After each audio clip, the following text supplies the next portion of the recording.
కీళ్ల మార్పిడి, keyhole surgery, plasma therapy, కీళ్లవాతం, వెన్నెముక లాంటి సమస్య మన కడపలో రోబోటిక్ టెక్నాలజీతో ట్రీట్మెంట్ అందించబడును. జేపీ హాస్పిటల్, కొత్త బస్టాండ్, కడప.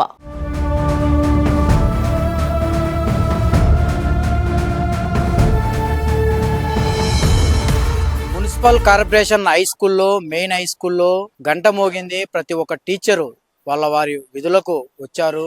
కానీ జెమిమియా సుందరం అనే ఇన్ఛార్జ్ ప్రిన్సిపాల్ మేడం మటుకు ఎంతసేపటి స్కూల్ రాలేదు.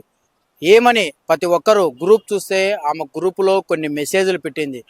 నేను ఇన్ఛార్జ్ ప్రిన్సిపాల్గా ఈ పోస్టు చేయడమే నాకు అసలు ఇష్టం లేదు.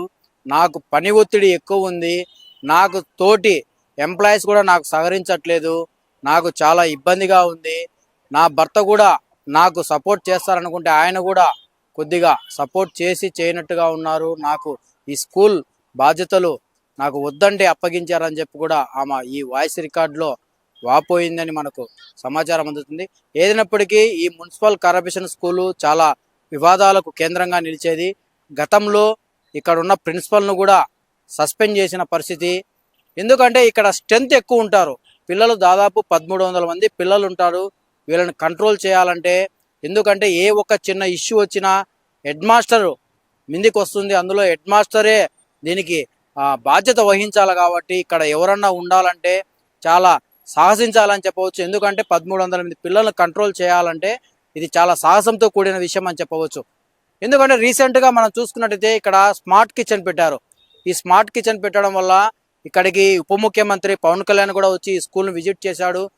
ఇక్కడ స్మార్ట్ కిచెన్ పెట్టినప్పటి నుంచి వేరే జిల్లా కలెక్టర్లు కూడా ఇక్కడికి వచ్చి ఈ స్మార్ట్ కిచెన్ ఎలా నిర్వహిస్తున్నారు ఏంటని కూడా ఇక్కడ సమాచారం వాళ్ళు వచ్చి తెలుసుకున్న పరిస్థితి కూడా మనకు తెలుస్తుంది. ఎందుకంటే రాష్ట్ర ముఖ్యమంత్రి కూడా ఈ స్మార్ట్ కిచెన్ పెట్టినప్పటి నుంచి ఈ స్కూల్కు ఒక గుర్తింపు వచ్చిందని చెప్పవచ్చు. ఈ స్కూల్ను ప్రతి ఒక్కరూ విజిట్ చేయడం కావచ్చు, చాలా విధంగా ఈ స్కూల్ మీద ఒక నిఘా వ్యవస్థ ఉంది. ఇందుకు కారణంగా ఈ స్కూల్ నేను మెయింటైన్ చేస్తానో లేదో అనే ఆమె అనుకునిందో ఏమో, కానీ ఈరోజు ఆమె సూసైడ్ చేసుకున్నట్టు మనకు సమాచారం తెలిసింది. ఆమె ఒక ప్రైవేట్ హాస్పిటల్లో కూడా చికిత్స పొందుతుంది. మనం డిఓతో మాట్లాడినప్పుడు ఆమె ఆరోగ్య పరిస్థితి ఇప్పుడిప్పుడే కోలుకుంటుంది.